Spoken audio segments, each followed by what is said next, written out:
Coach, we'll let you get us started with your thoughts on the game.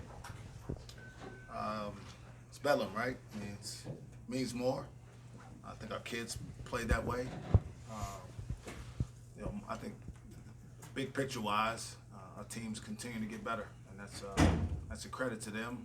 There obviously was an opportunity probably 3 or 4 weeks ago to kind of start hanging their heads and feeling sorry for themselves, and they haven't done that.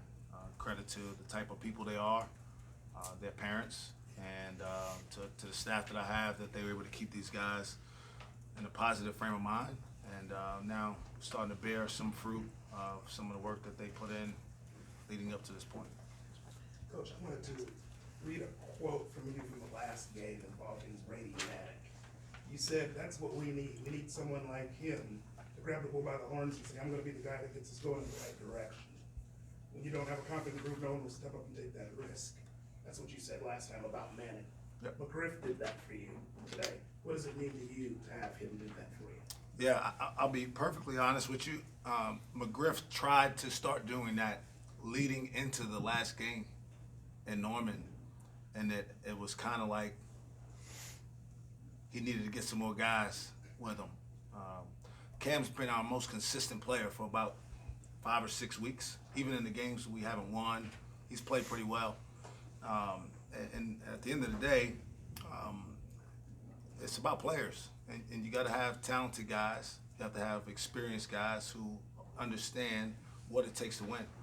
I've said it time and time again, this game honors hard work, and it gives you an opportunity to experience success when you handle it the right way. Cam McGriff's handled everything that's been thrown at him for 4 years the right way. He's worked as hard as anybody I've ever been around. He's had a good attitude about it.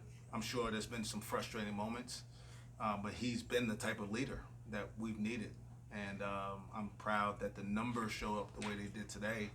But like we say, the process takes care of the results. And that's what we saw from him and we're seeing from him. What's your overall viewpoint of your team's defensive performance today? Obviously, it starts with our emphasis. Brady Manick, he had 15 points in the first 4 minutes in Norman. That hasn't been lost on us. And save for that start, we didn't play terrible basketball down there. We weren't playing very confidently. But a lot of it started with our intention and our purpose on the defensive end. Today we did a much better job on him, and then it kind of led us to be able to do the job on the other guys. So yeah, I'm proud. It's who we have to be. We have to be kind of a rugged team. We don't have an overwhelming amount of like high-end talent. We have really good kids who work really hard, who have some talent, but they need each other, and they bought into that. And no one's trying to do it on their own. And that's noticeably evident on the defensive end because it takes 5 guys to get the job done.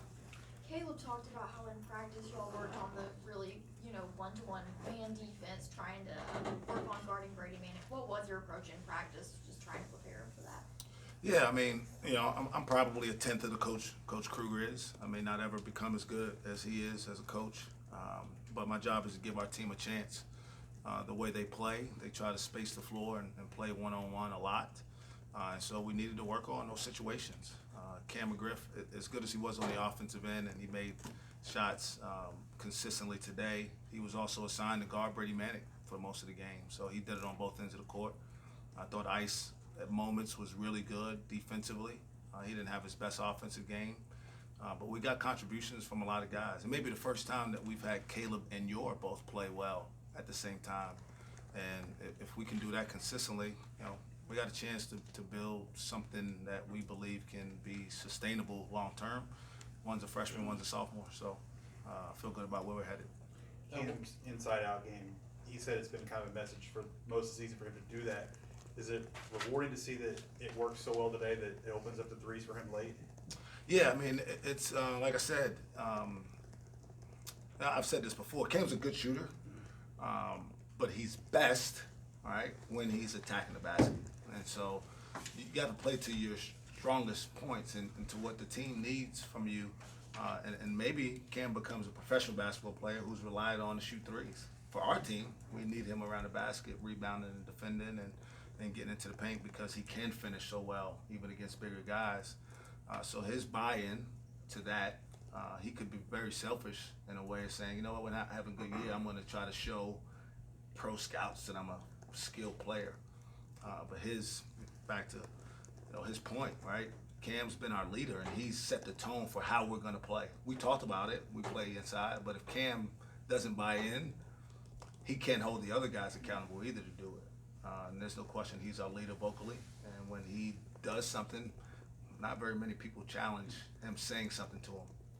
And Caleb, when you guys have made this focus to play inside, is also when Caleb started to the numbers to start falling for him. How has this helped Caleb, this style of play of feeding the ball inside? And so Caleb Boone is our most natural post scorer. He's played there all his life, obviously, and he's been used to playing against guys about a foot shorter than him, unfortunately. So adjusting to the size and strength of college players has taken some time for him, but he's never lost his confidence in there, and he's a guy that we believe we can throw the ball inside to and have success. He's a willing passer. He's not a black hole, like it's never going to come out, and he cares about winning. And so his development has been directly related to our success, and we need him to keep getting better as the season continues to move on. At one point early in the second half, there were 7 fouls called on your team in 3 minutes. Were you seeing glimpses of Waco in that stretch? No, I mean, I try not to get into officiating too much. I mean, I don't like when it's lopsided or feels like it's not being called the same way. But we've got good officials in our league. They work hard. I think they, for the most part, try to call the game the way it's supposed to be called.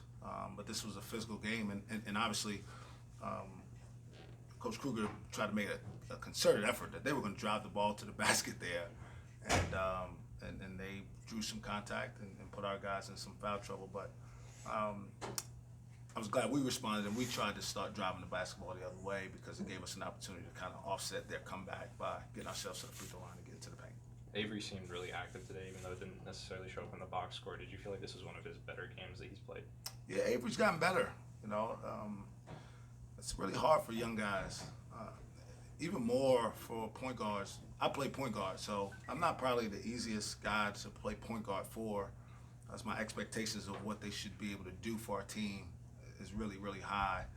And so when we can get him to understand what our team needs, he's going to be a really, really important part of how we continue to build our program. In the meantime, he's got to learn where to pick his spots better. And if he focuses on the defensive end, that's where his greatest contributions are going to come for us right now.